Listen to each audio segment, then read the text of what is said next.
Keep yourself in the loop of everything football on the Golden State Media Concepts Football Podcast. The latest news on and off the field, be it college football, Big Ten, SEC, Big 12, Pac-12, ACC to the NFL. We've got you covered. Listen to the Golden State Media Concepts Football Podcast.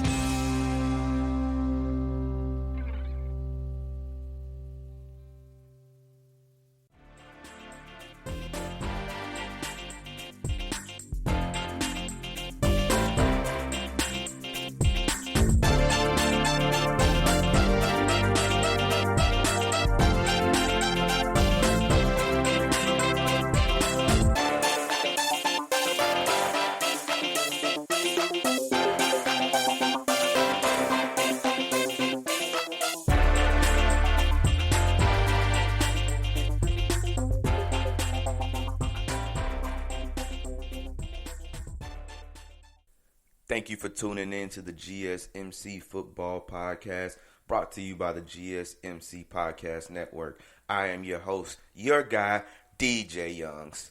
All right, good morning, good afternoon, good evening. As always, I try to, make sure I cover all of the greetings and salutations because I know y'all could be listening to this anytime, any place, anywhere, which is fair, okay? Just to let you know, I'm recording this on Saturday morning, and I know you're probably not listening to this on a Saturday morning, so I want to meet you where you're at, of course, right? Hey, man, I'm glad you are back, though. Thanks for tuning in. I just want to say that, yes, I'm still very excited about the schedules. As a matter of fact, the reason I'm still so very excited is because what I decided to do was, last episode, I did take the time out to look at those two schedules specifically, as far as the Super Bowl contenders and the Super Bowl champions. And outside of those two, I looked at no other ones. As you know, a lot of people on a lot of shows, if it's a show about a certain team in a certain city, then of course they definitely went through that schedule. If it's a big time show on a specific network that has somebody that knows they always talk about a certain team, they went over that schedule. So, guess what? We all know me. We know I don't have a team. I love the game. I love just watching people be successful individually and as a team when they come together and watch this beautiful art come and flourish and get people their dreams. So, with that being said, this is the schedule episode. I will go over each team's schedule, not in very deep detail, because there's a lot of teams to get through, guys. All right, in the two segments, we're gonna do AFC, we're gonna do NFC. Of course, this is afternoon news. All right, so AFC, NFC, I'm gonna go through them. I'm gonna tell you, what it looks like and kind of where I can see them doing all right. What you'll get is you'll get some people, kind of got all right. You already have an idea of how I feel about some of these teams as far as if they're almost unstoppable or if they're almost the most stoppable, right? So that means everybody else falls right there in the middle. So those people that's right there in the middle, what this will be doing is saying like, okay, if they can succeed here, then they have a chance, all right? Because that's the perspective we're going to look at unless they're a hopeless team.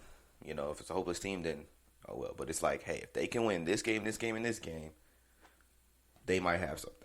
All right, and we're going to keep up with that as the league, starts and we get through it and see, who's actually going to be in the boat, because I'd have to say football is a little less predictable than basketball. That's why I said basketball, because I was thinking of that. Like basketball, hey, we know who the favorites be. We know which guys really be carrying their teams and getting them there. But when it comes to football, you have those guys, but they're not successful every single year to make it to the Super Bowl. They're successful maybe stat-wise, but Super Bowl, it's a different ball game. And we always know there's so many outliers that come into play and change the course of a season. So that's enough of that. Me kind of just pre-prepping you. So yeah, the setup for today is going to be new news, AFC schedule, NFC schedule, hot topics of the week. All right.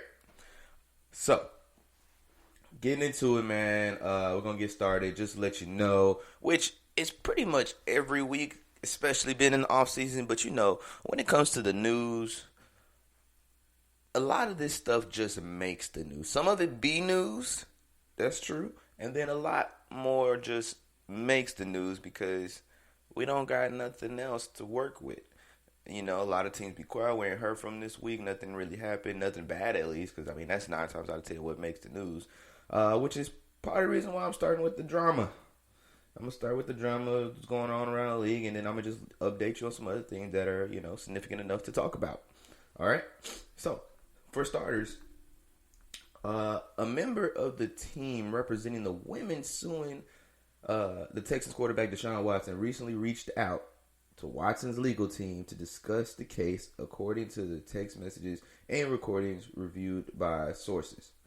So, this past week, on the afternoon, Watson's attorney, Rusty Hardin, suggested that Tony Busby, the attorney of the 22 women who were, filed the civil suit versus Watson, had attempted to settle the case on several occasions. Now, Busby denied the claim. That's what he's supposed to do, right? Now, I don't know if I said it on here. I'm pretty sure I should have a few episodes back, but this is something that I said. I said, hey, the closer we get to the season, as some people predict that we may be, Deshaun may be sitting out or, something else might be going on with him to where he doesn't get to play.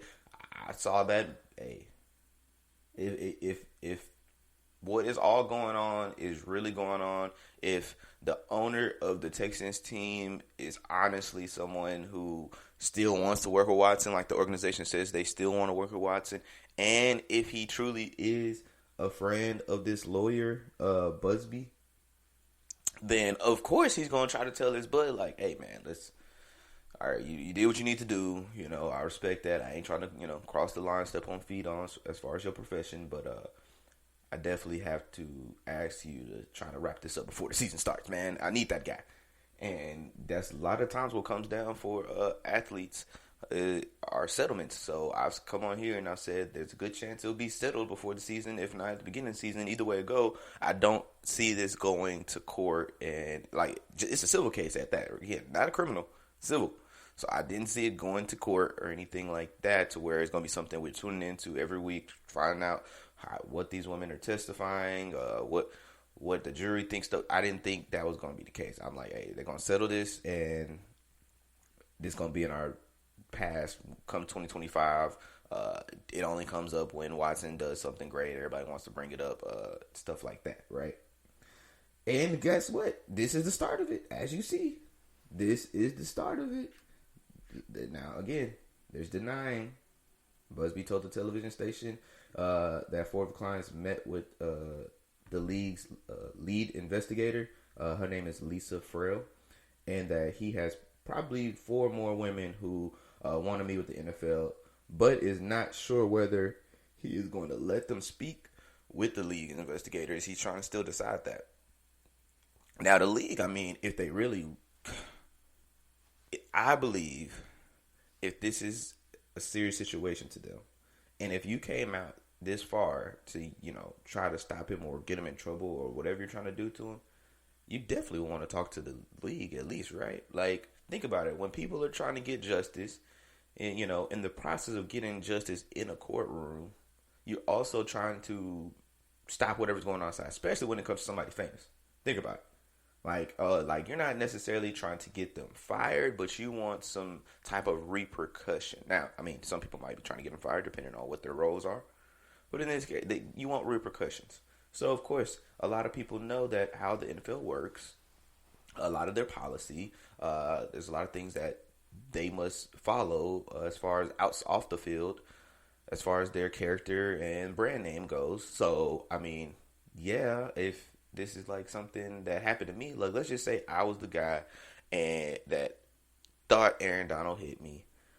Yeah, I might want to sue him, but at the same time, it's like, hey, NFL, this happened. What y'all gonna do about it? So I'm just saying, we still waiting on evidence. I just think it's weird that he came out and said that a few are, may not. He doesn't know he's gonna let them do it. But my thing is, you want all things to be here. in line saying, hey, this is what happened. This is my truth. This is what I would appreciate to happen. But that's that on that, man. We're gonna see how it ends. Don't be surprised if I'm announcing here in like another month that everything's been wrapped up. It was undisclosed amount settled and stuff like that. All right. So that's the Deshaun Watson situation. All right. Now somebody else that has a new situation coming into this. Antonio Brown, yes, the Tampa Bay wide receiver has been sued again for his role in an altercation with a moving truck driver in January of 2020. Now, January 2020, literally over a year ago, but statutes of limitation, probably for assault is maybe like somewhere around 2 to 3 years, I'm sure. So, hey, he still got it in. Now, I feel like it's harder to recall everything that's happened over a year ago in one day situation, but the way it came out is that the lawsuit was filed this past week on Wednesday in Broward County, Florida, by the driver. His name is Anton Tumanavo. Sorry, tricky name. All right. Brown led no contest in June to one felony burglary with battery. Look, I had to double take. Like, did I read that right? Yeah, no contest. Oh, okay. I think I remember what situation this was. It just, when you say burglary, I was like, wait, he's robbing people? Okay. June, one felony burglary with battery charge and 2 lesser misdemeanor charges related to this incident. All right. The guy's seeking more than $30,000, which I feel like is a low situation. I feel like this guy is reasonable, so it might either be true of what's going on here, or he's smart enough to know if I'm like trying to get some money from somebody, not to go too crazy high, because then it raises red flags. So just a little bit over 30,000. Shoot, okay, cool. With this lawsuit, he said met with resistance and violence, along with refusal to pay. The suit says that he suffered several bodily injuries and mental anguish in the incident. All right. As I usually say and this is going back to the Deshaun case, because, I always try to end these situations, these claims and things of this nature, things that involve the court system or justice, that, like, I hope that justice is served properly. I hope that whatever is the truth comes out. If anyone needs to be punished, either end needs to be punished, they are punished. And if they just need to be reprimanded, that's the case. But whatever the victim is seeking, whatever the true victim is seeking, I hope that they get that. All right. These things are always tricky, man, because our system here in America, when it comes to justice, it definitely has its kinks. So we have to be very, very careful, especially in this day and age with things like social media. You get a lot of mixed signals, mixed information. So it's really tough. I literally never, unless it's caught on film and everybody can see it and we can make our own judgment on it. When it's just all words that we hear, I gotta just give it up to whatever is supposed to happen. I hope it happens. All right. Now that's the drama. Like I said, want to start off with drama. That's news. It happened. All right. Getting a little bit back to football though, on the field situations.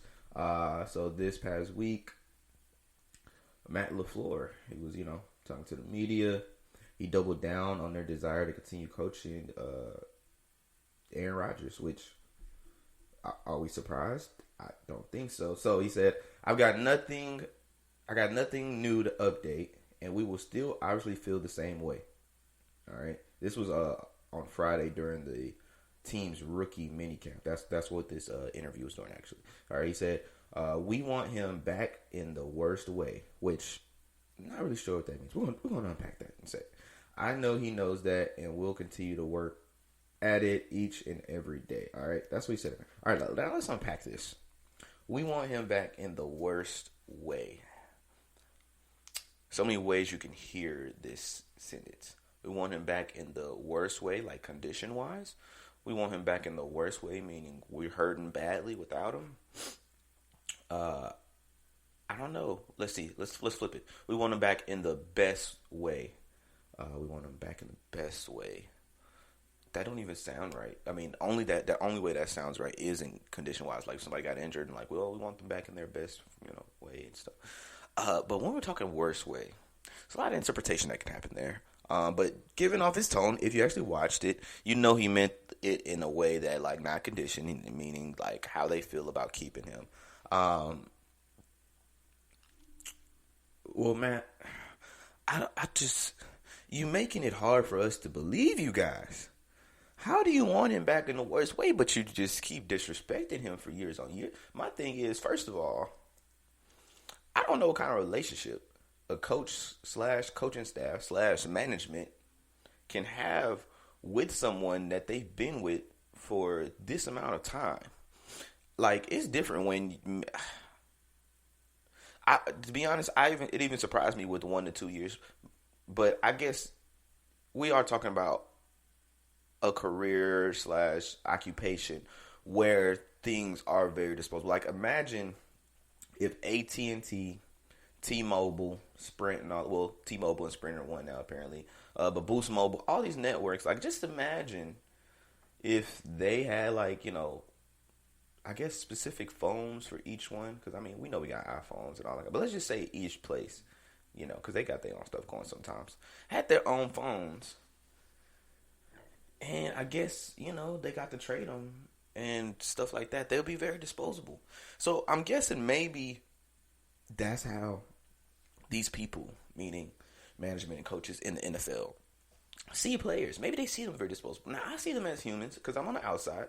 And I'm also not knocking them. I'm just saying I don't know because I'm not on that side. But as me, as a human, on the outside, watching as a fan, I feel like, I know how I am with just people I start working with. Each one of my jobs, I've had cool people that I've worked with. Didn't have to know them long, but real cool. If I read it, my first job was at Taco Bell in high school, and I can't remember how long I was there, probably about a year or so. And if I ran into any of those people, it would be all good. Like, we all good. I'd work with them. If somebody told me, like, hey, these are the people you're going to work with when I first met for the rest of your life, I wouldn't have had no problem with that. Now, I mean, change careers and stuff, but they got to have to keep up.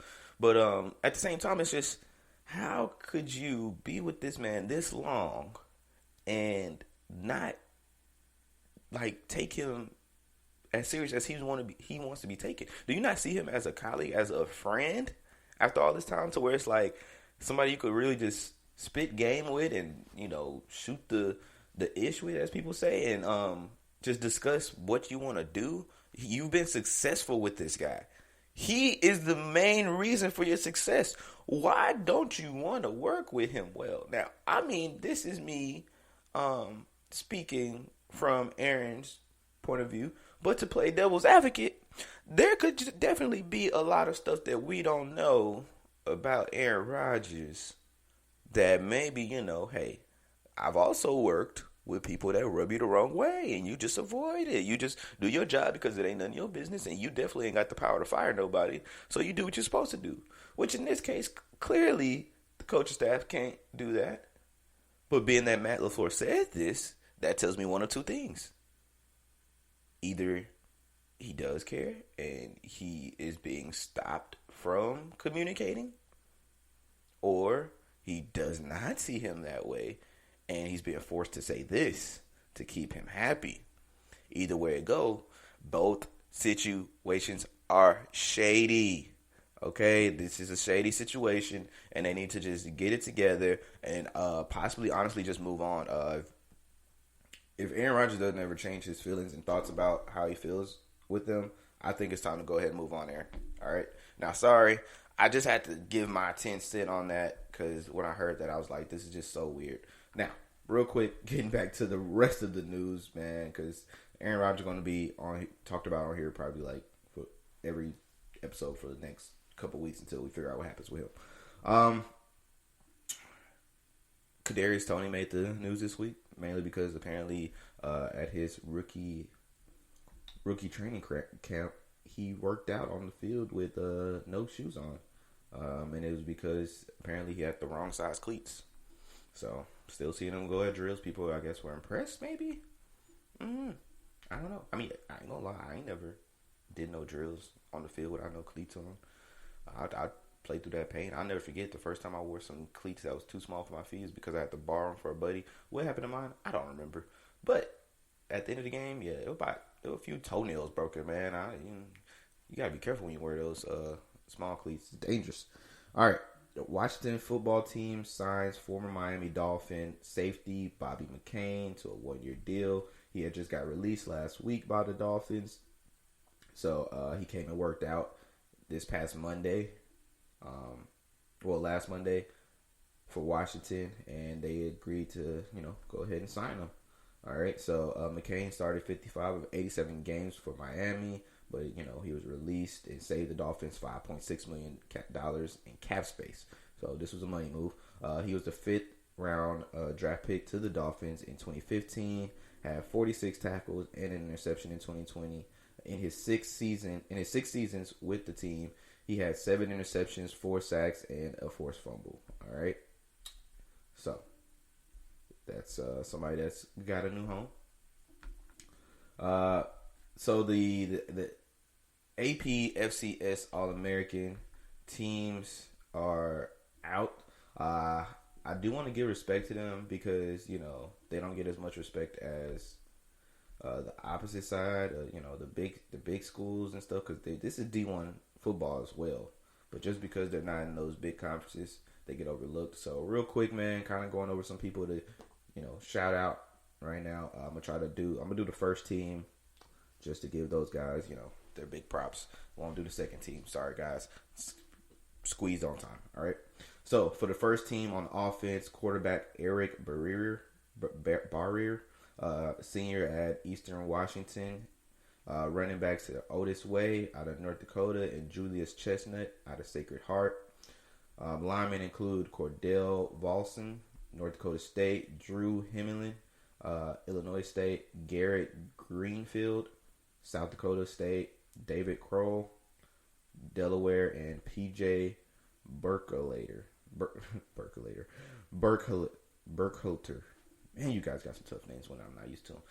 Out of Nichols. Receivers include Jacoby Harris out of VMI, Tyler Hudson out of Central Arkansas, tight end Ryan Miller out of Foreman. All-purpose players position goes to Christian Watson out of North Dakota State. So they got plenty of their guys on here, as you see. Kicker Luis Aguilar out of Northern Arizona. On the defensive side, you got, for the linemen, Jared Brinkman out of Northern Iowa. Jahari K out of Sam Houston. Isaiah Chambers out of McNeese State. Mike Green out of James Madison. Linebackers, Laakia Cajon. Oh, come on, bro. Nah, I'm gonna just say Davis.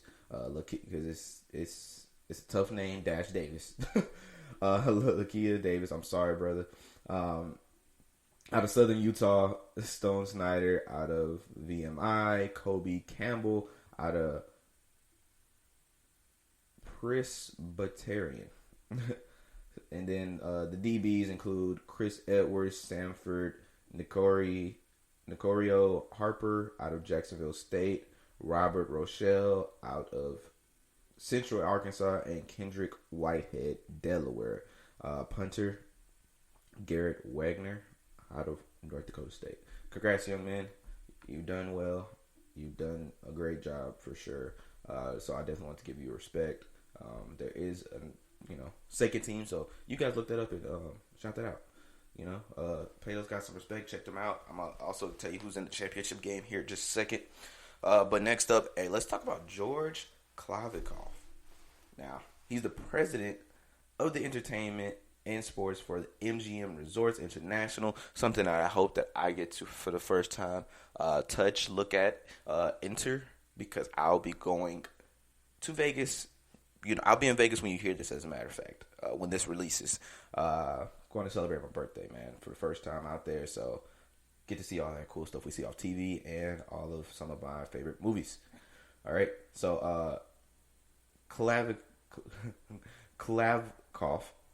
who's 54, he begins his 5-year contract July 1st after receiving unanimous support from Pac-12 president and chancellors The conference said this past week that when they announced it, which was a long statement that I'm not going to record. Record. But he replaces Larry Scott, who had been the commissioner since 2009. Pac-12 announced in January that he was going to be done. Scott was going to be done in June, and they were waiting to announce who they were going to use. But I thought this was interesting. I guess hey, look, MGM. I don't know how much the pay difference is, but Jesus, this guy has it going well for him. Congrats to that. All right.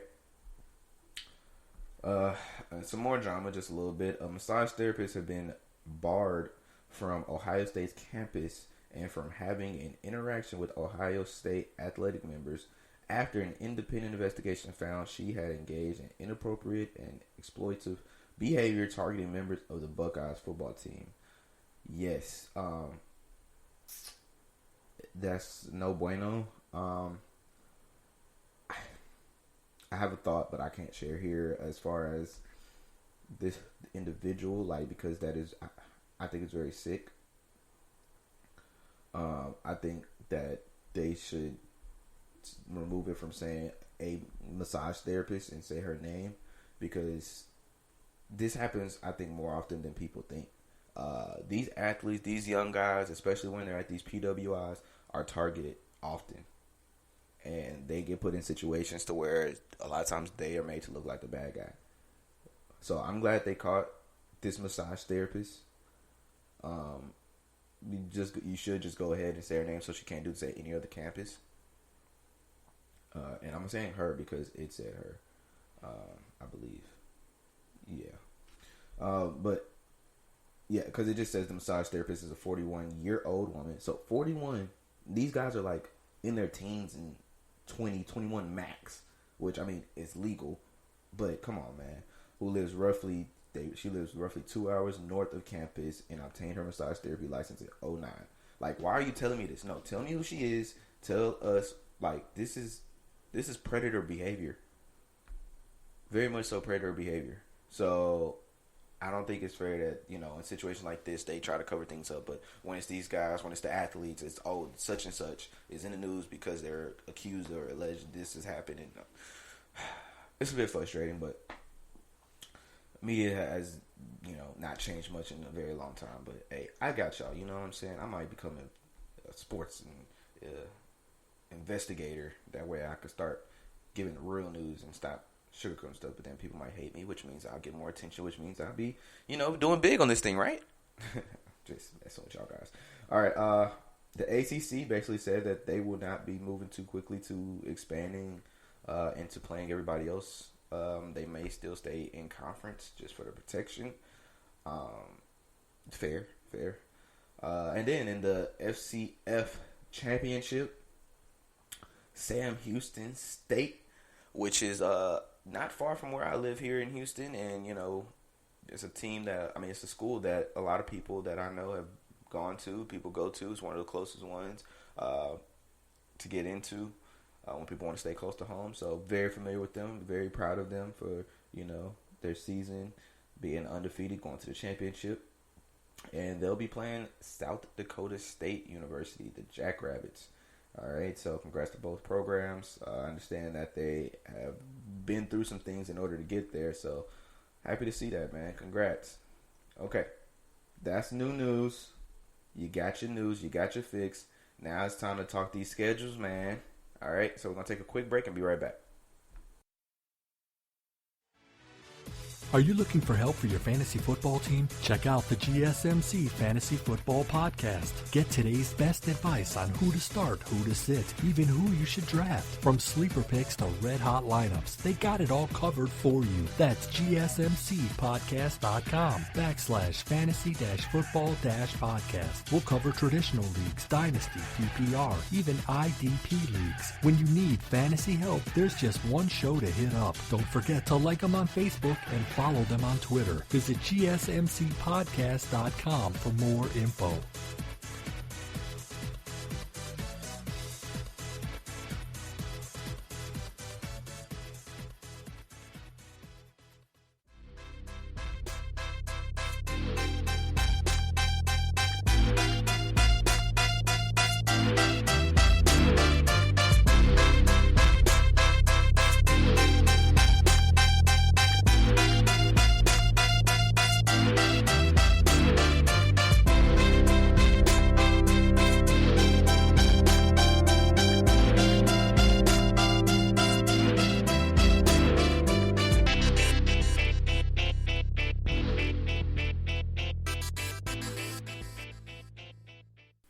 And we are back. Thank you for your patience, as I always say, because I already know, man, sometimes those commercials can be agonizing when you're so ready to hear me again, right? I'm just kidding, man. I know you guys are tired of my voice.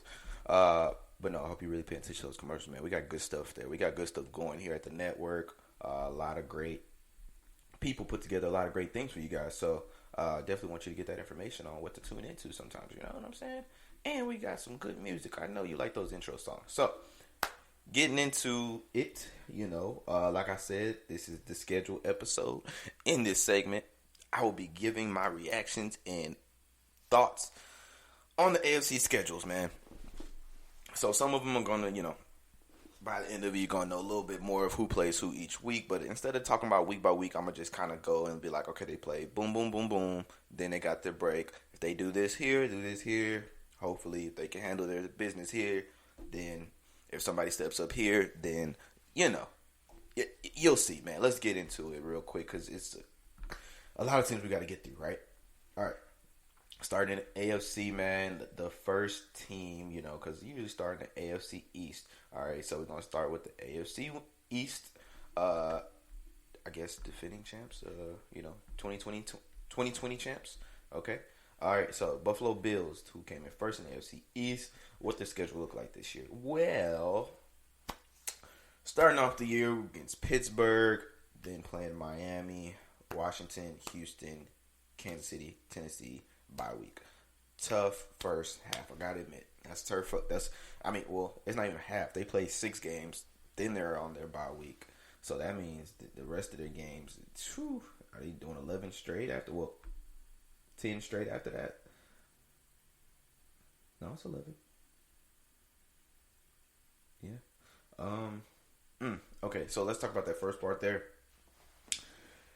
That's going to be a tough one, at least right before they go on the bye week for sure. I think they're going to, be a little beat up after Kansas City, which is, like the arch nemesis now.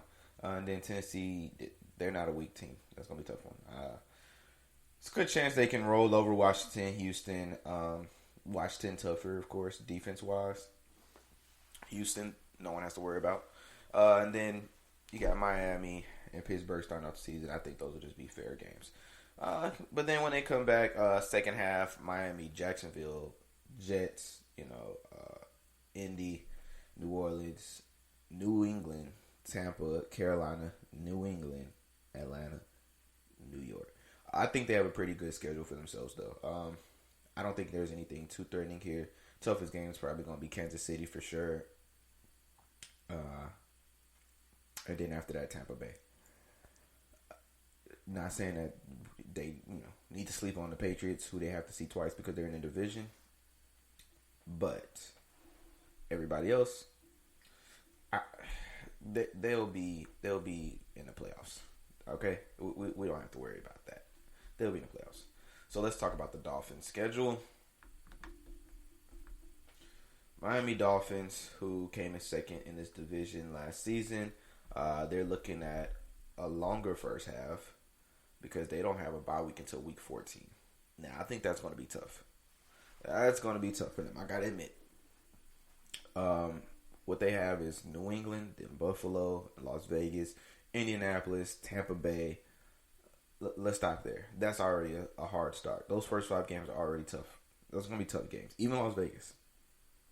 New England, Buffalo, Las Vegas, Indy, Tampa Bay, Jacksonville, Atlanta, Buffalo, Houston, Baltimore, New York, Jets, Carolina, New York, Giants, bye week. I'm not going to lie. I like the Dolphins, but I don't know how y'all going to make it out of that one, to be honest. All these teams that I just named outside of Houston, can't speak too much on Jacksonville. There's a lot of new things going on there. And then Carolina, same, not too sure. But, so those are the ones that I don't know about. I don't think they need to worry too much about. Well, okay, yeah, those are the ones that don't need to worry about. They don't need to worry about Houston. Just disregarding Houston, probably the Jets too. Everybody else though, they might could do something. Even the Giants might even surprise us, man. That's gonna be tough. And then they come back with just the 4 games after making it through that, and Jets, Saints, Tennessee, New England. Tough schedule, Miami. I'm not gonna lie, very tough schedule. And of course, I'm basing this off of each team. So that's a tough schedule for Miami for sure. Okay, on to the Patriots.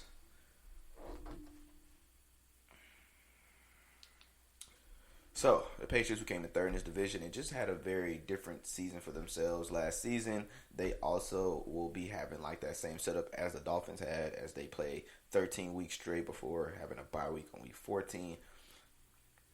So, they play Miami, New York Jets, New Orleans Saints, Tampa Bay Bucks, Houston Texans, Dallas Cowboys, New York Jets, Los Angeles Chargers, Carolina, Cleveland, Atlanta, Tennessee, Buffalo.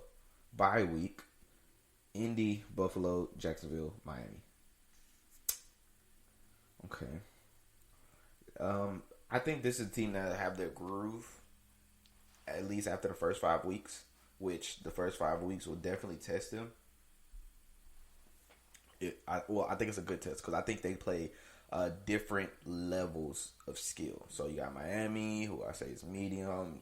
Jets, who, I mean, just assuming is low, so nothing too crazy.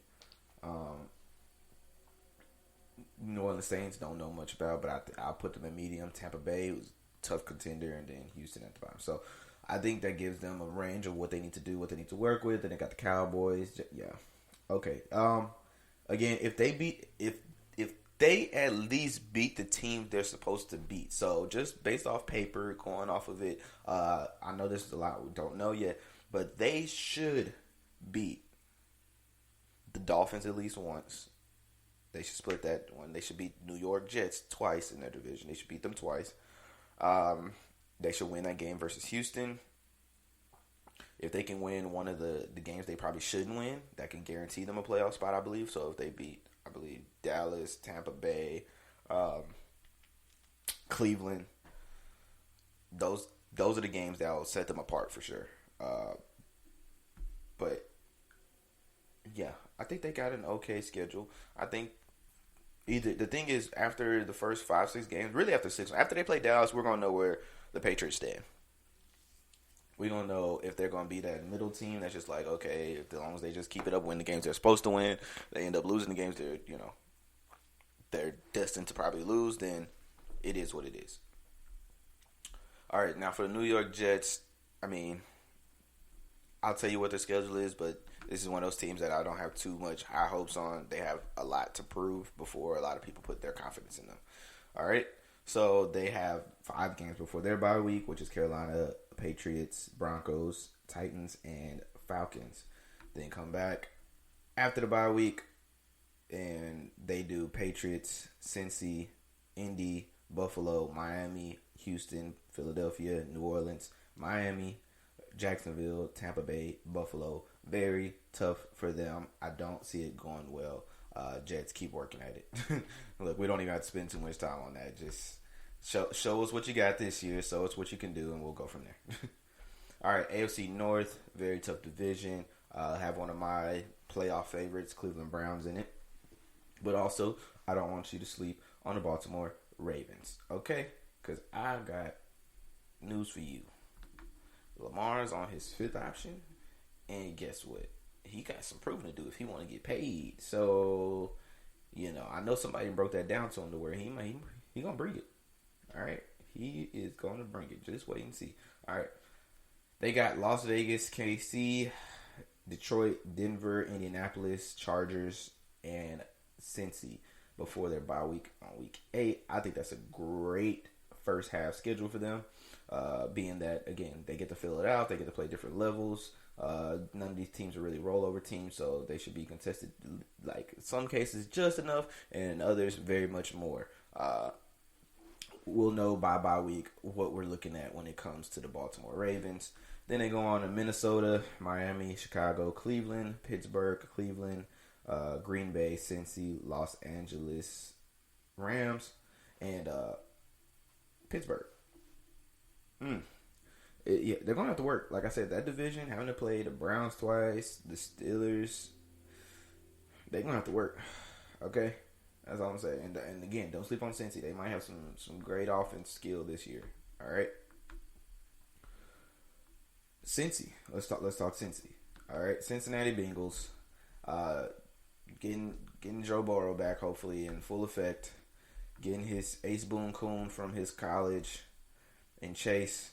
What are they going to do on offense? Oh, they got a perfect split at bye week on week 10. So they play 9 weeks straight, then come back and play the rest. That is perfect for them. That's a good half point to really get things together. So out of all of them, I guess this one was a true halfway on knowing where we stand. They play some tough games. They have to play Minnesota, Chicago, Pittsburgh, Jacksonville, Green Bay, Detroit, Baltimore, Jets, and Browns all before their bye week. Jesus Christ, it's going to be tough. I'm not going to lie. If they don't make it out of that, that's the done deal. They come back, Las Vegas, Pittsburgh, Chargers, San Francisco, Denver, Baltimore, KC, and Cleveland. Yeah. That first half, if they do good, then oh snap, we got us something. If not, hey, it's the Bengals. It's done deal. They're still working on it. Browns.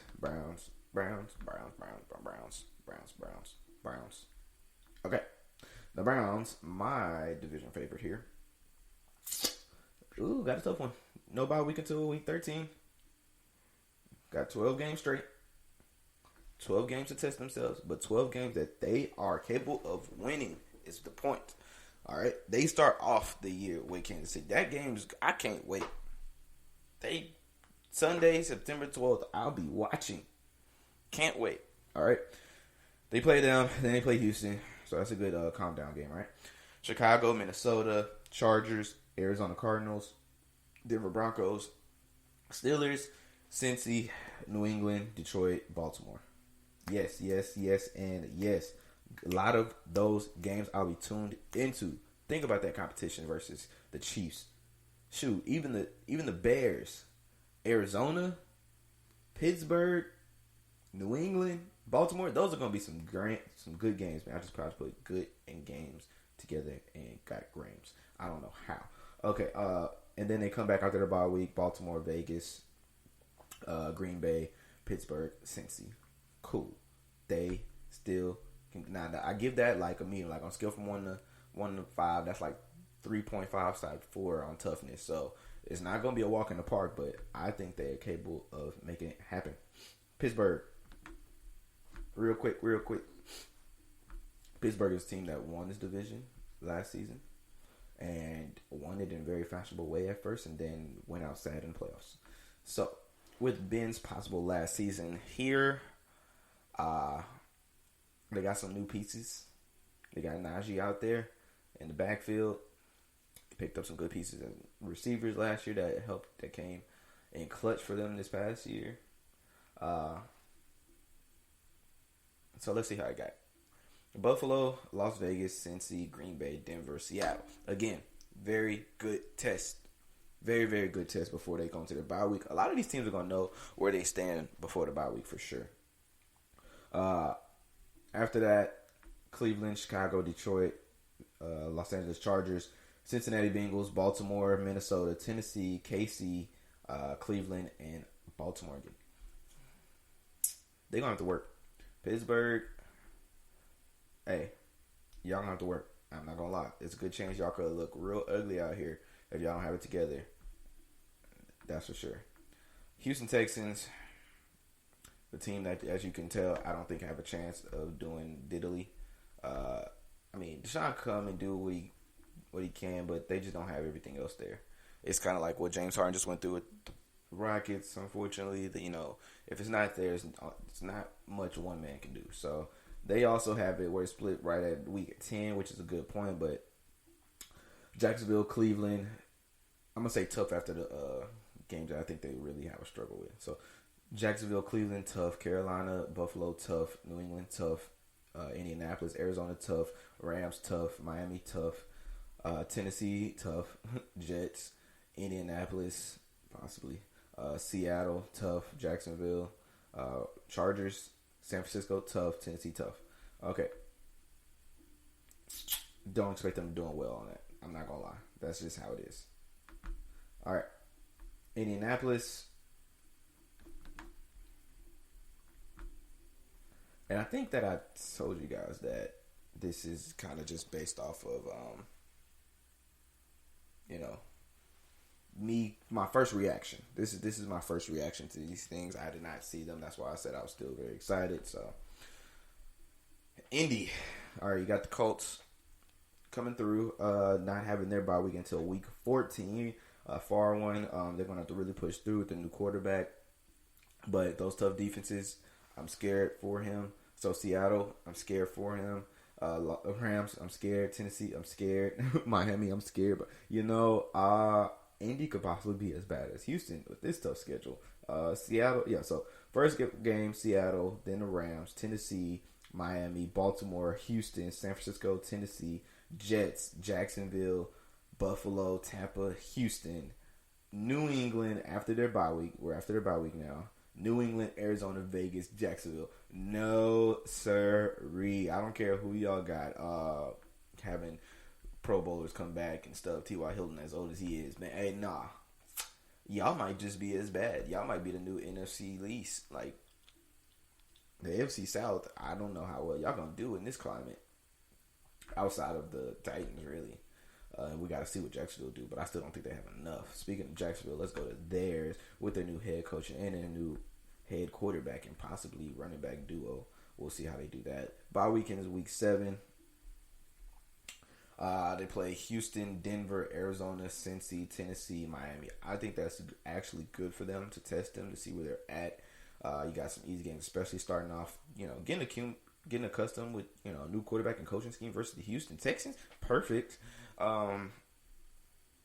But yeah, then they gonna have to show up a little bit more and more each week versus Denver, then Arizona, Cincinnati. It's pretty much on the same level there, so still stagnant. But then going up Tennessee, Miami. Oh yeah, they're gonna show themselves. And then after that bye week, they're really gonna have to be ready. They got Seattle, Buffalo, Indianapolis, San Francisco, Atlanta, Rams, Tennessee, Houston. See, like, they gotta be on the gas pedal, all gas, no brakes, right there for sure. Jets, New England, Indianapolis, tough schedule. I'm not gonna lie, at the second half, for sure, a tough schedule. But I mean, shoot, if he come in, Trevor come in and they doing it big, then hey, do it big then. All right, now it is time for Tennessee, who won this division. Tennessee, they start off versus Arizona, Seattle, Indianapolis, Jets, Jacksonville, Buffalo, KC, Indianapolis, Rams, New Orleans, Houston, New England. Then bye week. Okay. At that point, if they have a winning record, cool. They're in a good situation. Then they come back, Jacksonville, Pittsburgh, San Francisco, Miami, Houston. I'm excited to see them play these games. I feel like that's a medium schedule for them, and it's one of those situations where, like, if they're good, then they'll be proven. If they're bad, then it will show. All right. Now, going into our last division, the AFC West. We're going to start off with the Denver Broncos. The Denver Broncos have struggled. They have struggled. They came in 4th in the AFC West last season. They have their bye week at week 11. So, again, at least a fair middle ground there. A little closer. So, they got some new pieces. They have, they're possibly in the league for possibly getting Aaron Rodgers. So, that can make a change here on how I feel about these, games. But they start off the year playing the New York Giants. Then they play Jacksonville, Jets, Baltimore, Pittsburgh, Las Vegas, Cleveland, Washington, Dallas, Philly. I think that's a good start. I think you got your supposed to be easy, fair games. The Giants are going to be a good game, like both ways. This game is going to be good for the Giants and the Broncos to see where they stand. But then you play teams that came in last season. So Jacksonville and the Jets. So they got a lot of proving to do before anybody think they're going to be a tough team to beat. But then you got Baltimore, Pittsburgh, Vegas, Cleveland. That little group right there, very tough. It's not going to be easy to get through that. I don't know how well the Broncos will do there. And then Washington, Dallas, and Philly, which I don't know why they play the NFC East all back-to-back like that. That is interesting. But if they win those games and they win their first 3, they're in good status. I think they'll be in a good position, but I don't think that's going to be the case. All right, bye week, and they come back and they play the Chargers, Chiefs, Lions, Bengals, Raiders, Chargers, Chiefs. Yeah, Broncos. I don't know. It's not looking too good for you. I'll say that. All right, Vegas. No, we're going to go to Chargers. So the Chargers schedule, because they came in third. We're going to go from bottom to top. They came in third in the AFC West last season. They had their bye week at week 7.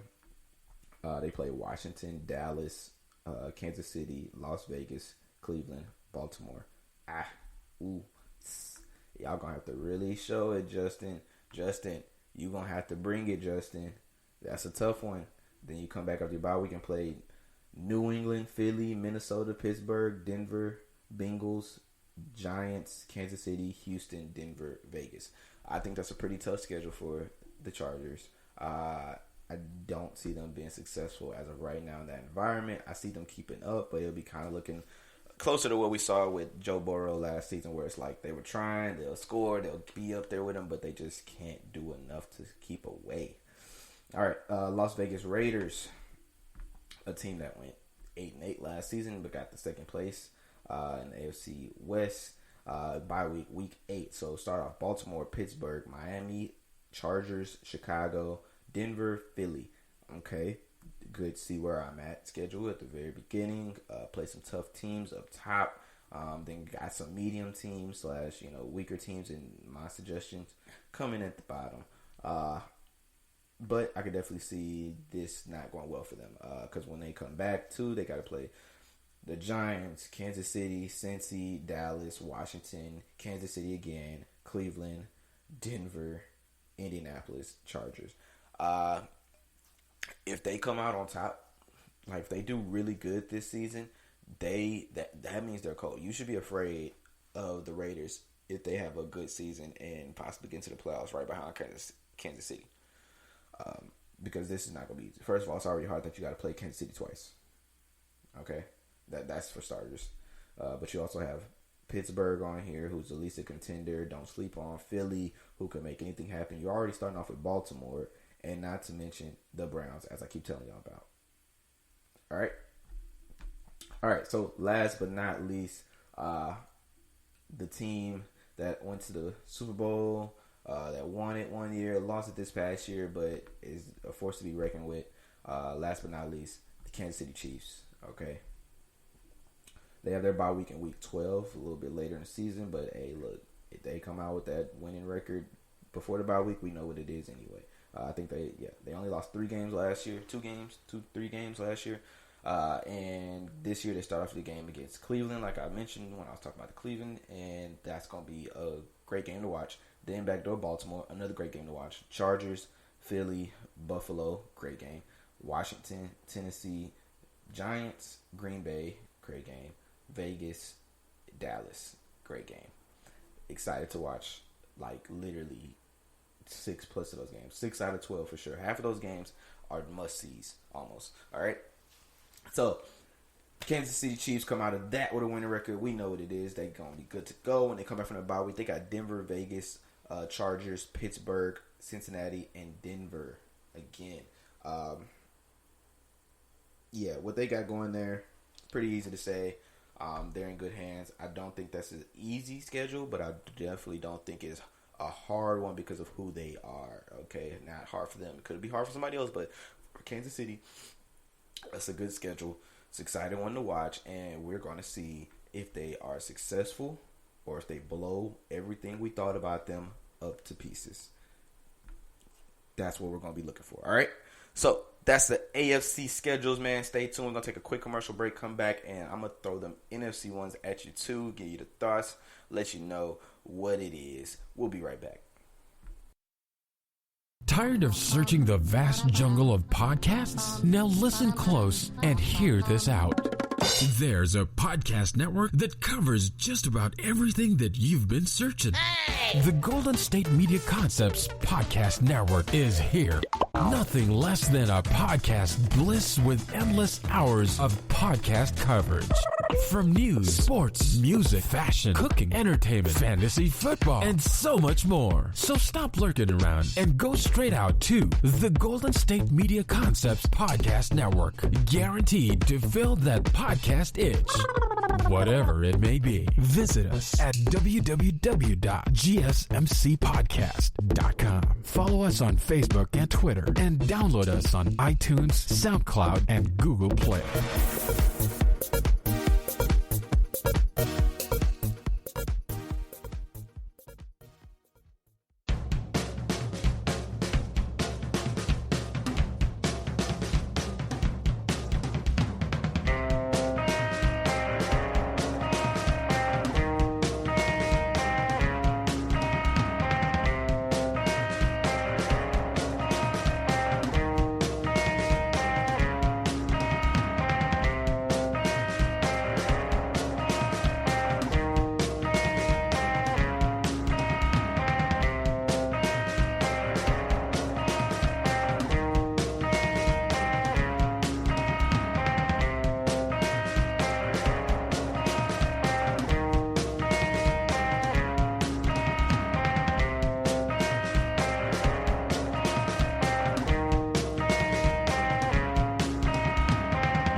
Halfway through the show, ladies and gentlemen, thank you for your patience. Welcome back. All right, you are tuned into the GSMC football podcast. In case you are lost, in case you forgot what you were listening to, I'm just messing with y'all. Hey, all right. Hey, it's time to get into the NFC. We're going to talk about these schedules. And, I like to start off with the NFC East because we just never know, man. It's so confusing over there. I don't get it. But, hey, we're going to start in Philly. I think Philly got something good going. But we're going to see. All right. So, Chiefs State Capital, man. You guys came in fourth. NFC East last season. Your bye week isn't until week 14. That is really bad. Really tough. But the way it works is that after they come, they'll be focused in their division. So if they're like right on the brim, they're going to have to win all 3 of those games, I'm sure, in order to be whatever they need to be. But start off the year versus Atlanta. I think that's a good first game. I think that Bird game is going to be a good game. I'm going to be watching that one to see where both teams stand. Then they got to play San Francisco, Dallas, Kansas City Chiefs, Carolina Panthers, Tampa Bay, Las Vegas, Detroit, Chargers, Denver, New Orleans, Giants, Jets. Wow, why did that just sound like easy, hard, easy, hard, easy, hard? Like they just back and forth, back and forth, back and forth. They definitely start off tough, though. Those first 4 games are going to be challenging. Atlanta, San Francisco, Dallas, Kansas City. Then they got Carolina. It's a good competitor for them. Then Tampa Bay. It's Tampa Bay. Let's just call that one. Then Vegas, Detroit. Could go either way. It's definitely a back and forth, tough schedule. But when they come back after their bye week in week 14, they play Washington, Giants, Washington, Dallas. So win those 4 games, and that may make a difference for you guys as far as where you're going. I mean, we are talking about the NFC East, where you guys are always like literally 1 game in between each other, if not tied, and it just came down to who beat who throughout the season. So you're definitely going to want to beat Washington. Those 2 back-to-back games were week on, week off. Giants and then Dallas. Dallas being your last game is going to be a tough one. Matter of fact, it might come down to Philly and Dallas, which I'm pretty sure that's why the league put that as their last game. It's going to come down to that, who may win the division. All right. So we might as well go to Dallas since I said that. So the Dallas Cowboys, who, it looks good on paper. I'm trying not to hype it. They came in second. They came in second? No, I thought they came in third. Well, I think they were kind of tied for second, in the NFC East last season. We know what they look like on paper. We know who they have. We don't have to discuss that as we always do. But let's see what this schedule looks like, which this is one of those schedules that's been broken down by multiple people and talk about. So I might talk about this one a little bit more, just a tad though. They start off by playing Tampa Bay. First game of the freaking season. First football we get to watch. It's going to be super exciting. But this could be a hit or miss for Dallas. They either going to get embarrassed or prove that they can compete. I'm hoping that it's a proof that you can compete because I don't want to see a blowout, guys. All right? So hopefully you got it together versus Tampa Bay. That's how some of them I've been saying it's a good contender / a good test game. That's going to be the hardest test, I'm sure. Biggest test. So play them. Then they got the Chargers, Philly, Carolina, Giants, New England. Okay, cool. That's cool before their bye weeks. In week 7.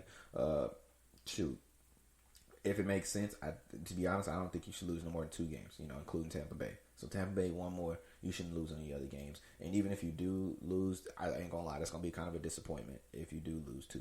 Like, if anything, should be really, really, like, if talking about, like, we're going deep in the playoffs, which, like I said, it's playoff win or bust for Dallas, you can only lose 1. Okay? And my thing is, if you beat Tampa Bay, you shouldn't lose any. You should be undefeated going to your bye week. All right? Then they got Minnesota, Denver, Atlanta, Kansas City, Las Vegas, New Orleans, Washington, Giants, Washington, Arizona, Philly. All right. You need to definitely win all of those games in December and January. Those games will tell us a lot as far as who you are. Matter of fact, I'm not going to say Tampa Bay. I'm going to be nice. You beat New England, because I'm assuming New England gets a lot better this season. New England, Minnesota, because you're at Minnesota. Okay. Minnesota, Kansas. You're not going to beat Kansas City.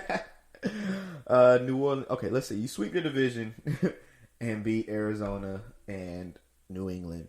Oh, yeah. Y'all going to go places in the playoffs for sure. That's my prediction. Dallas, you have a chance here, man. Don't let us down. New York Giants. All right.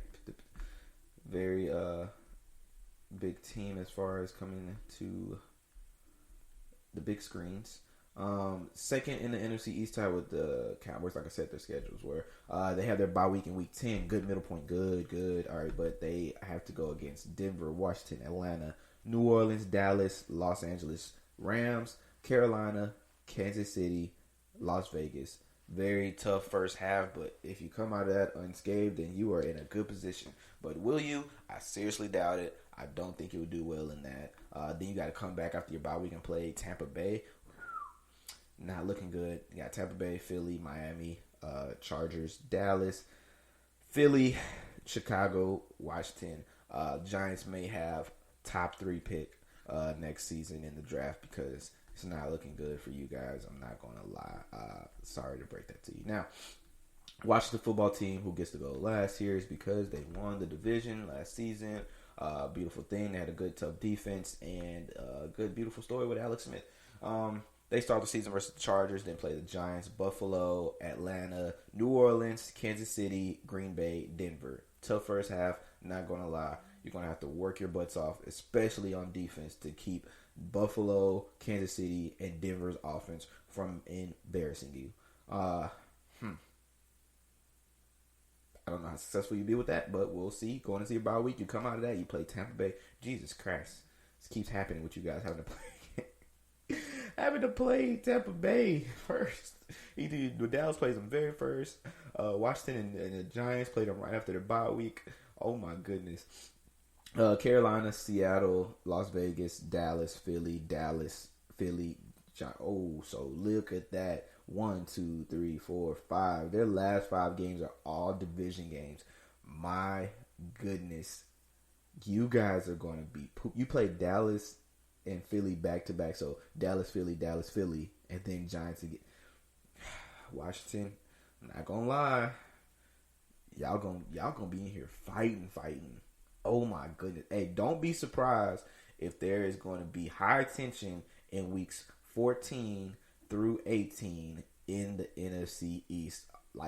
And what I mean by high tension is those boys are going to be on edge. There are going to be penalty flags and stuff everywhere if these guys aren't disciplined, because they are going to be on edge every single week. If stuff was that happened in week 14, it's definitely going to come into week 16 when they play Dallas again. Same with Philly. Something happened in 15, going into 17, especially being as far at the end as it's going to. Oh, man. Hey, this is why y'all always getting watched no matter how much y'all suck, is because y'all rivalry in the NFC East is different than a lot of the other ones, man. Y'all's is dug deep, man. Mainly because y'all fans are so disrespectful. All right, NFC North, man. Starting off with the Chicago Bears, who now have moved up, got a great quarterback in a position to really do something with him. No one knows for a fact if you guys are starting him or not, but hopefully. Your bye week is in week 10. Starting off, Rams, Cincy, Browns, Detroit, Vegas, Green Bay, Tampa, San Francisco, Pittsburgh. Not going to lie, Chicago. Very hard schedule for you guys. Very hard.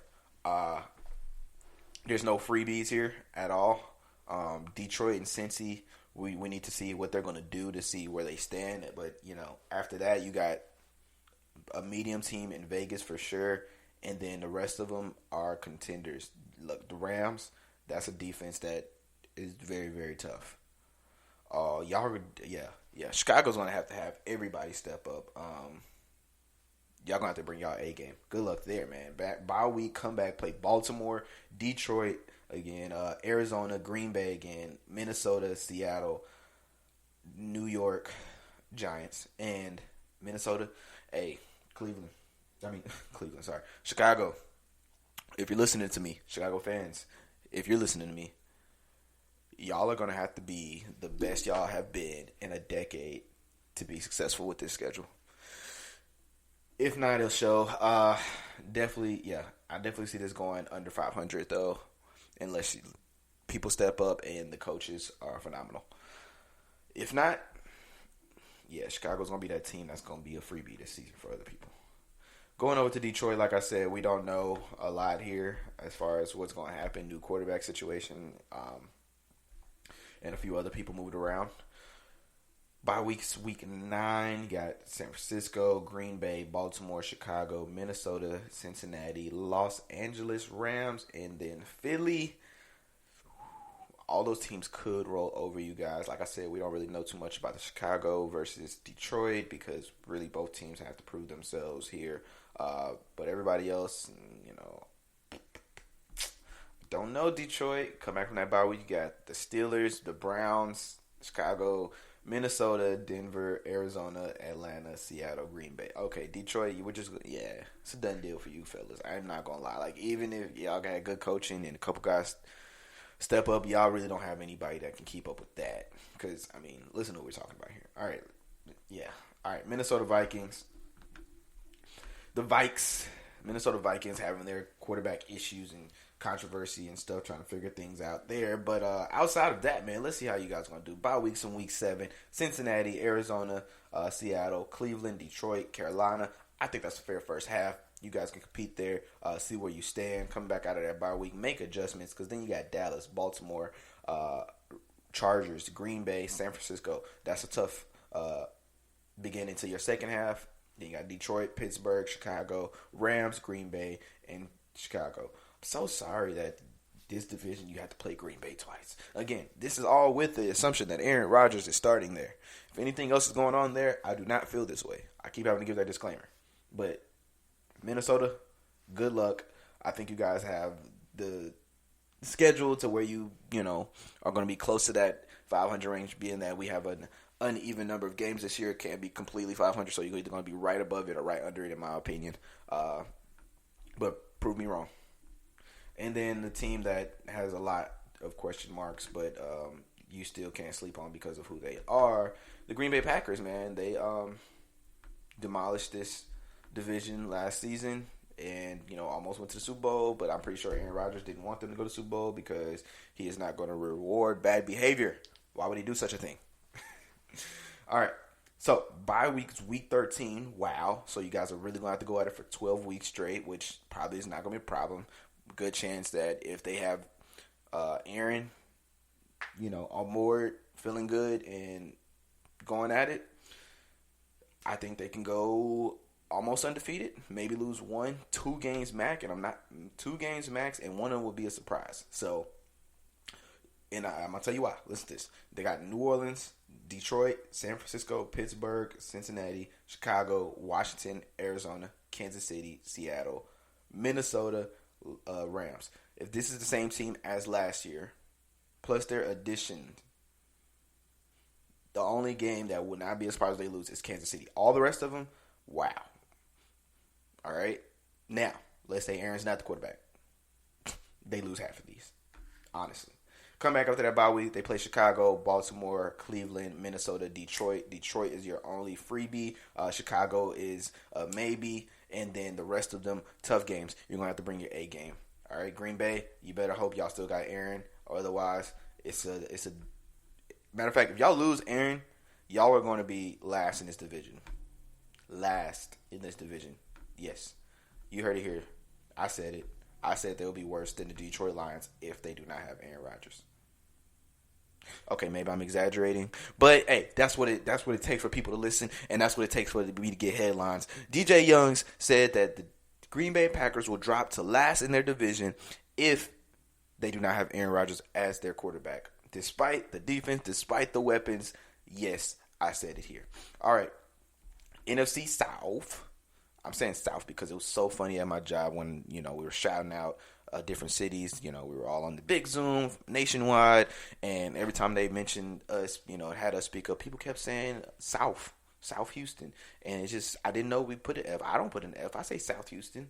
So I guess everybody else has an accent I don't have from here. Who knows? All right, so NFC South, Atlanta Falcons. Atlanta Falcons is a team that in the draft got one of my favorite skill players to go in this draft in Kyle Pitts. Added that, like I said, Matt Ryan, to me, I can defend him. I say he's not that. He has not really fell off that cliff that everybody's expecting older quarterbacks to fall off of. So he came in. They kept him there, apparently, and then they added another weapon. And there's all this talk about them getting rid of Julio possibly, which I don't know if that's worth it. I think you should keep him on the field, keep things spread out to make it easier for you to have Calvin Ridley, Kyle Pitts, and Julio. Like, one of them got to be open, right? All right. So their bye week's a little early in week 6, but they play a solid first 5 games to see, for them. Other teams, this would be, different. But for them, it's solid to see where they're at because they play Philly first. Then they play Tampa, which is, that's an L. Then they play the Giants, Washington, and New York Jets. So that gives them, I believe, the opportunity. The Bird game, of course, we got to watch. I don't know who's going to take the Bird game. Pretty sure they're going to take the loss versus Tampa. But those next 3 games, I think they can easily win. And with those 3, let's say they only lose to Tampa. That's a great starting record, being 4-1 before going into your bye week. That would be great. Now you could go 3-2. 3-2 would be average. But anything worse than that, then call it. That's your season. I'm not gonna lie to you. After your bye week, I don't know what more you could change because then you got Miami, Carolina, New Orleans, Dallas, New England, Jacksonville, Tampa Bay, Carolina, San Francisco, Detroit, Buffalo, New Orleans. That's not gonna be easy. Okay, no walk in the park there at all. You're in Tampa Bay's division. Don't ever sleep on New Orleans. You gotta play Buffalo. Don't sleep on Miami. San Francisco's coming back. I don't see good things happening for the Falcons here. Hopefully this isn't Matt Ryan's last season because it may not end well. Okay? Next up, Carolina Panthers. Carolina Panthers, question mark team because we don't know. They got a new quarterback. We just don't know how successful they can be with what they have. But, hey. Their bye week is really late in week 13. They got the Jets, New Orleans, Houston, Dallas. Solid first 4 games to really see where you're at. Philly, Minnesota, New York Giants, Atlanta, New England, Arizona, Washington, Miami. Okay, you come out of that with a winning record, you're going to go far. Like, that means you're a good team. I don't see you coming out of that with a winning record, though. New Orleans. Because, New York should be a dub, and Houston should be a dub, but, who knows how it's going to go in New Orleans. I said New York and Houston, I hope. But who knows how it's going to go in New Orleans, Philly, Minnesota, New York Giants, Washington, don't know. And then it's going to be really tough for y'all to beat New England, Arizona, Miami, Dallas.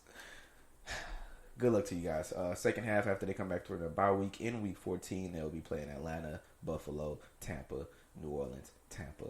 I'm so sorry, but the end of that road is there for you guys. Don't think that's going to be pretty. All right, New Orleans Saints. Who is going to be their starting quarterback?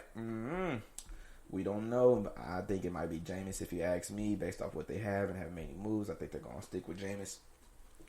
So they play Green Bay, Carolina, New England, Giants, Washington. Okay. Good little test. If they are at least 3-2 at that point, going into their bye week in week 6, then I think they'll be in a good place. Anything worse than that, they're going to need a lot to turn around and make that comeback happen. But it's going to be real tough because you come back after that bye week and then you got to see Seattle.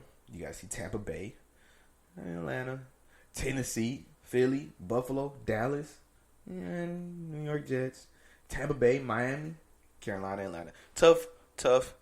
This division itself is tough, but this is going to be a tough season for the Saints. All right, New Orleans, hey, hold it together. Keep it together, guys. Don't put voodoo on anybody, especially not Tom Brady. That's not fair. Let's play fair games, okay? And then the Super Bowl champs, Tampa Bay Buccaneers, man. Hey, look, again, they're the reigning champs. They have Tom Brady. They have an elite defense. It's going to be hard for any of these games just to look super tough. I mean, of course, we want to see the Dallas game just for the funs and giggles. But there's a good chance that they may sweep the board. Are they going to go undefeated this season? I think that's actually in the talks. People are talking about that. They have Dallas, Atlanta, Rams, New England, Miami, Philly, Chicago, New Orleans. Not going to lie. The only game I'm scared of for them in that group is New England. Because Bill is going to come with the vengeance. Oh, my gosh. And a reminder, that game's so big right now that not only is this topics, but like they have, I think, the most expensive tickets right now as far as games. $1,200 is around the cheapest right now. And let me give you an idea. The Atlanta game, the cheapest is $80. The Dallas game, which is a big game, and the first game of the season is $380. So $1,200 is the cheapest for the game when Tom Brady has to go back to New England. They have their bye week 9. Come back from that. Washington, New York Giants, Indianapolis Colts, Atlanta, Buffalo, New Orleans, Carolina, Jets, Carolina. Tom Brady could possibly do his first perfect season all the way through if they go to Super Bowl and win it. So ever since that year he had Randy Moss, they did a perfect regular season. He might be able to do that again. We'll see.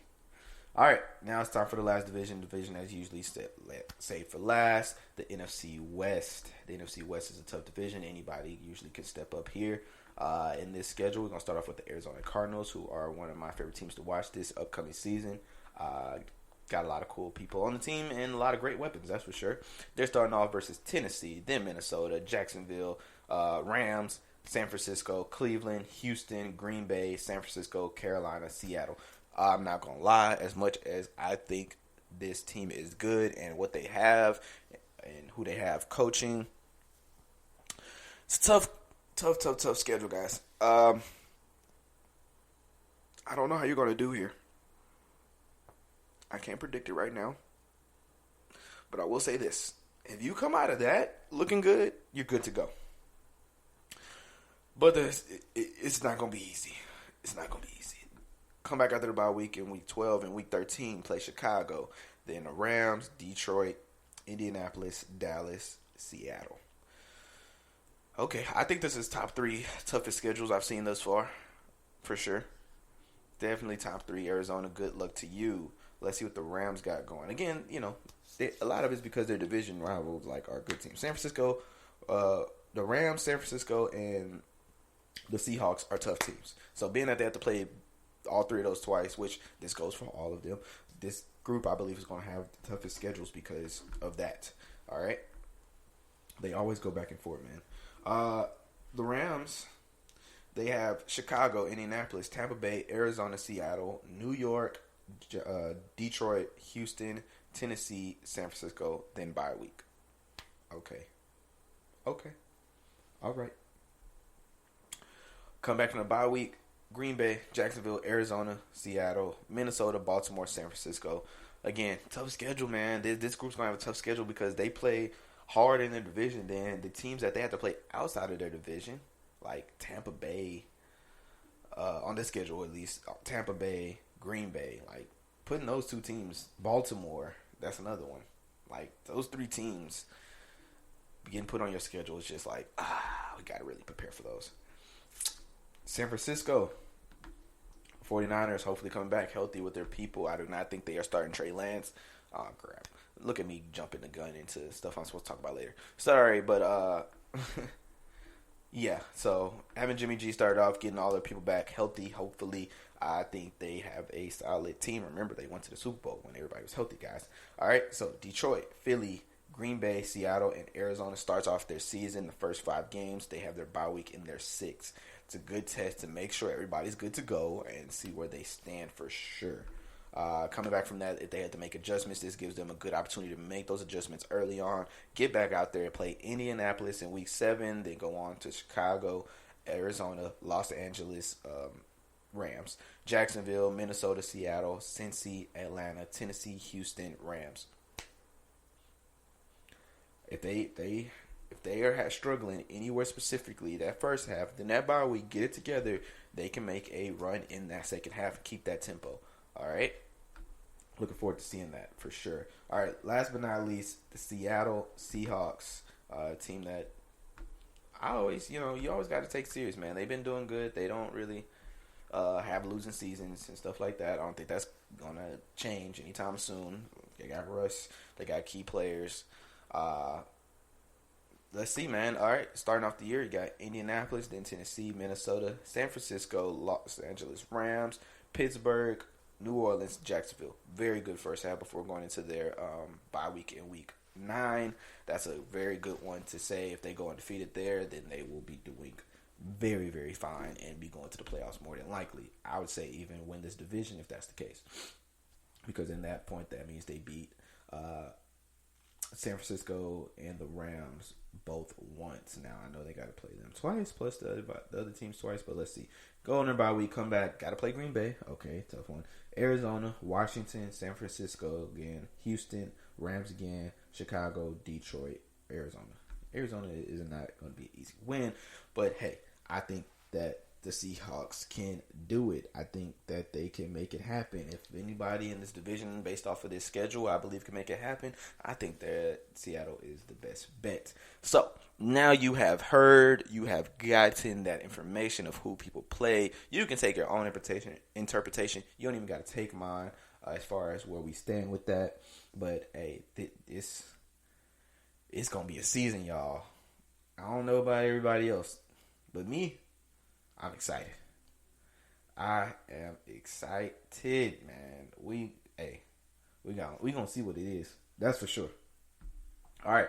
Now it's time for another commercial break, and we're going to jump into the last segment where I'm going to just talk about some quick hot topics that's been talked about this past week. All right, so stay tuned. This is your ultimate stop for everything sports. The Golden State Media Concepts Sports Podcast. Should I say more? From the NFL, MLB, the NBA to MMA, it's all in here. The Golden State Media Concepts Sports Podcast. Listen now.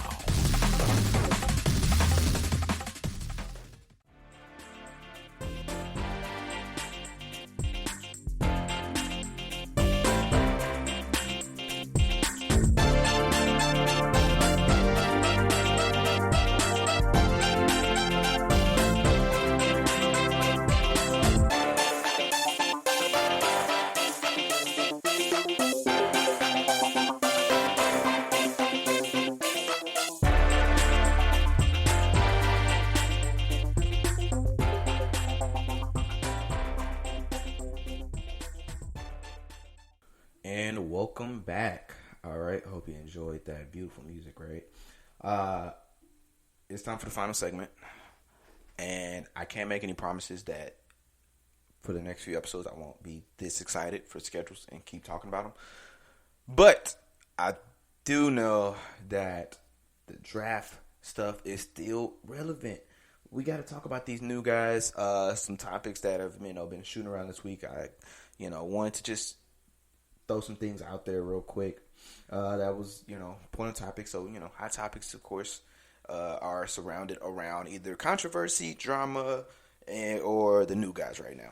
So, let's talk new guys, man, because I just talked about schedules, talked about stuff. NFL is moving a little slower, but there's a few things that's jumping over here on for the rookies, man. So, topic that came up, it says, how many rookie quarterbacks will be starting at least by mid-season. So, if they're not starting right away, how many of them will be starting by the middle of the season? So, I guess when we sit here and talk about who was even taken, Trevor Lawrence, Zach Wilson, top 2. So, you draft top 2, that means those guys starting right away, obviously. So, they're going in. Now, ones that could be a little closer to question mark, Justin Fields, Mac Jones. All right, and that's because Justin Fields has Andy Dalton in front of him on the depth chart for some reason, and Mac Jones, Cam Newton was on the team first. So, I would say that I'll give both of them, to be honest. As much as I love Cam, I really want you to be successful and have a breakout year, but I could see him doing the same thing we saw last season, and Mac Jones coming in and keeping the job. I do. I see it. Justin Fields, if he doesn't start right away, same deal, except that's actually a situation I believe in happening, is that Andy Dalton's going to drop the ball, literally and figuratively, and Justin Fields comes in and save the day. Give you perspective, since 2010, 34 quarterbacks have been drafted in the first round. 26 were starting by week 6 and 30 by week 11. Okay, that shows you how many of them had to step up when it was time. So those 4 guys for sure, I think. Okay. Now, you got other ones that, like Trey Lance, who's behind Jimmy. I don't think he's coming in. Unless Jimmy gets injured, God forbid, I don't think Trey's coming in. And then the other person that I think can surprise us and get in there, mainly because there's controversy and talk around it in the first place, is Kellen Mond in Minnesota. I'll add him in there. I could see him possibly starting if something comes up or happens with Cousins. Okay, that's my prediction. Texans might have to use their guy too. So it could be up to 6. So I'd say 5, 6, somewhere in there, possibly. All right, defensive rookie of the year. I believe, 2 episodes ago, I talked about just rookie of the year awards or offensive rookie of the year. We didn't really talk about the defensive rookies of the year. All right, for starters, Michael Parsons on the Cowboys in that scheme, playing for Dan. Who can he be a Bobby Wagner for Dan? I think he can. And I think he can. Get in there and make it happen. They comparing to certain people like Devin White, who is a Super Bowl winning linebacker. I wouldn't be surprised though. Hey, you might want to keep your eye out for him. I know Trayvon Morey, the safety for the Raiders now. He's a playmaker. Don't sleep on him. Something might happen there. I heard talk around Jalen Phillips, the DN out of Miami, going to Dolphins. I'm not feeling that one. I don't think that's the case. I don't. I think Micah is actually the favorite. But don't sleep on some of these other guys, man. That's around the area of it happening. Some of these. Who else, man? What's that other linebacker name? Devin. Not Devin White, but it's the rookie Devin. He I think linebackers might have an advantage here because we didn't really have any big-time DNs come in through this draft. None that I think are going to make a big enough bang to win Defensive Player of the Year. Well, Rookie Defensive Player of the Year. I think it's going to be left up to 2 linebackers and then maybe 3 DBs. Yeah. That's where I think it's going to be going.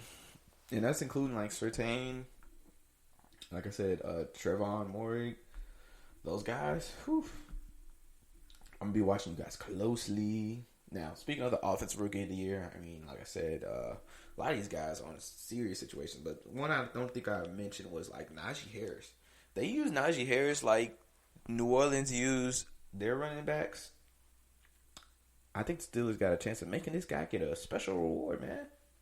He could push for 300, touches, which would vault him to offensive rookie contender for sure. Jamar Chase being probably the new favorite target for Joe Burrow. Like I said, he's going to be throwing it to him all the time.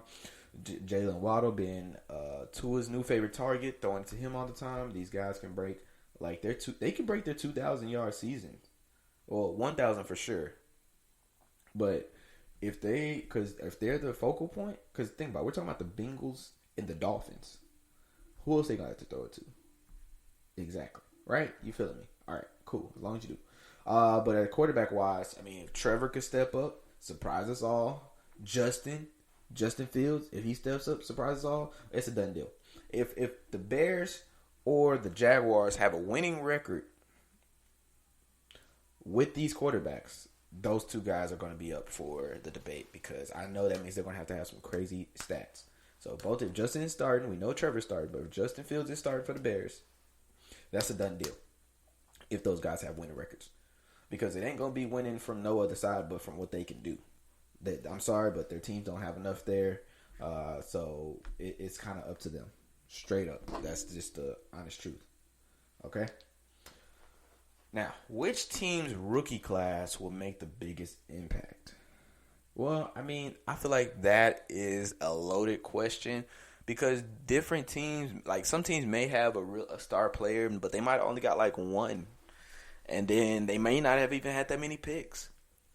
Another team that had multiple picks in the first round, second round, third round, I mean, come on, man. It's just not fair. But let's talk about it. So, the Jets were able to get Zach Wilson and lineman Elijah Vera Tucker. Backdoor and get Elijah Moore and Michael Carter. I'm not saying the Jets are going to be good, as you've heard me display that information earlier. But when it comes specifically to rookie class impact, I think they may have it. They may got it. They got a solid group of guys right there to change their team's dynamic, I'd say. Now, let's talk about people that just stand out by themselves and could change that whole narrative, because they become like literally an MVP that makes a big difference for their team. Because now, look, I just named, 1, 2, 3, 4 guys? Now, let me just name one in one area. So, going back to Jalen Waddle. If Jalen Waddle, like I said, because people probably raised their eyebrows when I said a 2K season. Let Jalen Waddle go for 2,000 yards this season. Not only will he be Offensive Rookie of the Year, he alone will carry the rookie class for his team, and he could possibly even be just MVP of the season. Do you know what Tua's numbers are going to look like if that's the case? Do you know what the Dolphins' record will look like if that's the case? They will go down in history if that happens. And I said it because I think if anybody's capable of it, it is them. It's going to be out of Tua and Jalen Waddle and Joey and Chase. One of those two can make football history, NFL history this season. And again, you heard it here first, because again, think about it. Think about how many eye-raising situations we have here. Think about the first time a running back went 2,000 in a season. Think about all the records that Tom Brady, Drew Brees have broken in passing records. Okay? Records get broken. Surprises happen. Eyebrows get raised. So I'm predicting it. One of these two guys are going to do something monstrous this season. And we're going to be here to watch it, man. Or at least I am. I don't know where y'all going to be at, but I'm going to be watching it. But, hey, let's play devil's advocate. Let me throw in at least one or more out of that. I believe, I'm trying to debate how I feel about the Lions and who they got. So now again, because we're talking about draft class playing a significant role in team, so you gotta kind of also think about who's starting, like what they had before they got there. So with the Lions, they got Penei Sewell, starting right tackle, Levi Onwuzurike, and Aleem McNeil with their defensive tackle rotation. Infutu Melifonwu at corner. Then they got St. Brown, who was a sleeper pick at receiver. Derek Barnes as a linebacker. Jamar Jefferson, could play, behind Kerryon Johnson. But it's just like all of those guys, may not be huge names outside of Penei Sewell because they took him in the first. But it tells you that these guys were like who they are and who the Lions were before this gives them a chance to really make a difference as a class.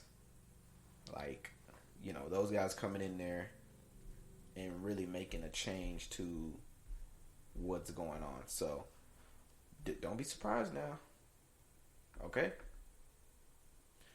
Now, they was talking about head scratchers I saw on a network earlier this season about the picks. I mean, I talked about some of them. Some of them I like. One that I kind of want to combat. So this is almost like a combat on surprise picks. Like, oh, this is a head scratcher. Why they pick this person? One that I want, that I keep hearing that I really just don't get is Travis Etienne. Why do people think that that's a head scratcher? Because, I mean, some people like, oh, he just picked him because of Trevor. But Travis was the number one running back above Najee, ranked in their positions. Travis was the number one running back. Why? Who wouldn't want the number one running back? It's not like y'all got the number one running back in the league. Well, not y'all, but not like the Jaguars have the number one running back in the league. Why is it a head scratcher that they selected Travis Etienne? Now, it says, because they mentioned that they had a running back in James Robinson as an undrafted free agent last season. But what did James Robinson do so special that got y'all hooked on this, man? Also, another one to combat that I've already done this for is Jamar Chase. A lot of people's like, and I mentioned it, and don't get me wrong, I honed on it too. Like, man, your star quarterback, your rookie star quarterback, who broke records in college, came in and got injured. Y'all need a lineman. Now they got a lineman, but what they did first was they got a weapon for him. Which, guess what? Something that apparently Green Bay doesn't know about is that I'm pretty sure they talked to him about it. I'm pretty sure they went to Joe and was like, do you want us to get Jamar? Or do you want a lineman? And of course he said, get my boy. Of course. Come on, man. Y'all know guy code. Like, look, hey, you want me to go get this guy to help us out here? Or you want me to go get your homeboy no matter what position he played, but he Ace Boone Coon and he can help us score still? Yeah, go get my boy, man. Go get Jamar. I think that's another one that people, look, y'all got to look at it from a different perspective. It's not what you think. Now, one I can agree with is I don't know why the Broncos took Patrick Surtain. I kept saying they took it right from under Dallas's nose and probably hurt their feelings. But to be honest, I think Micah was a better pick. I wasn't thinking it before because I was kind of listening to everybody else's point of view. And we know how bad the secondary was for Dallas. But we're talking, like, have y'all seen Micah play? Like, to be honest, I think there should have been more talk about him instead of everybody else everybody was talking about. We heard about Patrick. We heard about Jamar. We even heard about Penei Sewell. Like all these guys in these positions, but nobody was talking about Micah. Micah, it has the opportunity. And again, how I just mentioned that I think that he has a good chance of being a defensive player of the year. Multiple people are saying that. Multiple analysts, multiple journalists. I read, that's how they feel. And to be honest, I had already decided that's what I thought, but I didn't know I was in the right. Y'all know I just be on here talking crazy. But wow, it was nice to have some backup. Yeah. It is what it is. I think Alex Leatherwood in the first round by the Raiders. Is that what y'all needed? Guess it's something they know that we didn't know, but it is what it is. All right, so now talking about favorite picks. Favorite picks. Now, I just want to say, I believe that there is a specific player that is being slept on here. Okay? I think this player is somebody that should have been talked about a lot more, a ton more, but didn't. And he got drafted to a really good team, or at least supposed to be a good team, and I think it's going to be a team with a good fit for him because I think he has the same skills that helped this team get to the Super Bowl last year. I mean, not last year, year before last. The 49ers selected Ohio State running back Trey Sermon with the 88th overall pick in this draft, which I think was a steal. I think that was the biggest steal of the draft. Like, huh? Trey, I'm gonna admit that I even forgot about him because everybody else was talking about other people. Like, you know, coming up to draft and the order, first round stuff. Why was Trey not the This is the running back that was in the championship game. This is the running back that destroyed the teams to get there to the championship. Okay? Are y'all hearing me here? Look, Trey Sermon, bro. Trey Sermon. I just can't believe it.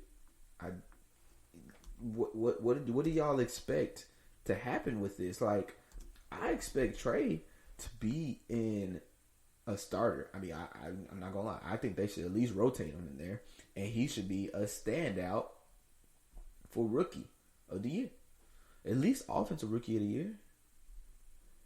All right, y'all not hearing me. Okay, let's talk about it some more.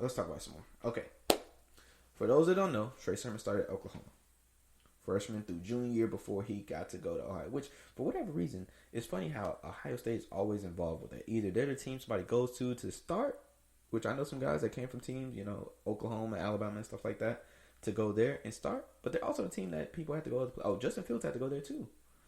But there's also other teams that teams where so people come there and take those positions, and those guys that are waiting there have to go somewhere else to go play, and they end up in places like Oklahoma. It's a very interesting system we have here. But let's talk about it.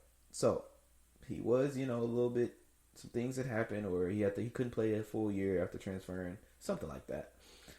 So he only played 8 games. On 116 rushes, he rushed for 870 yards, but very strong yards. I'm talking about this guy's running through people. He averages the most he ever averaged throughout his career in college, which is 7.5 yards. So the thing is, this all comes down to usage rate. With his 4 touchdowns this regular season, with his 4 touchdowns, 12 receptions, 95 yards, I think a lot of people are confused on what he is capable of because his time coming from Oklahoma and then going to Ohio State and then the usage rate, and they actually was rotating him at Ohio State, so it ain't like he was in the whole time. So I think that is definitely one of the biggest surprise guys that I'm excited to watch. Definitely excited to watch. I don't know about you, but I am. And I think it's fair. But that's some of the topics, man. I want to definitely touch on some of these rookies. Get them some shine for sure. But that's what we got, man. Those are the hot topics for the week. Okay? So, as always, thank you for tuning in, listening to me today. Listen to the GSMC Football Podcast, which is brought to you by the GSMC Podcast Network. I would like to ask you to please remember to subscribe to the show, write a review, let me know what's up, let me know what you think, let me know what I need to incorporate or even do better. That really helps us, really lets me know what to talk about and what you think. Also, if you could please follow us on Facebook, Twitter, and Instagram, we'd appreciate it. GSMC_football. Thank you. Good night, good morning, good afternoon, wherever you at. Just farewell, guys. Have a great week. Talk to you later. You've been listening to the Golden State Media Concepts Football Podcast, part of the Golden State Media Concepts Podcast Network. You can find this show and others like it at www.gsmcpodcast.com. Download our podcast on iTunes, Stitcher, SoundCloud, and Google Play. Just type in GSMC to find all the shows from the Golden State Media Concepts Podcast Network, from movies to music, from sports to entertainment, and even weird news. You can also follow us on Twitter and on Facebook. Thank you, and we hope you have enjoyed today's program.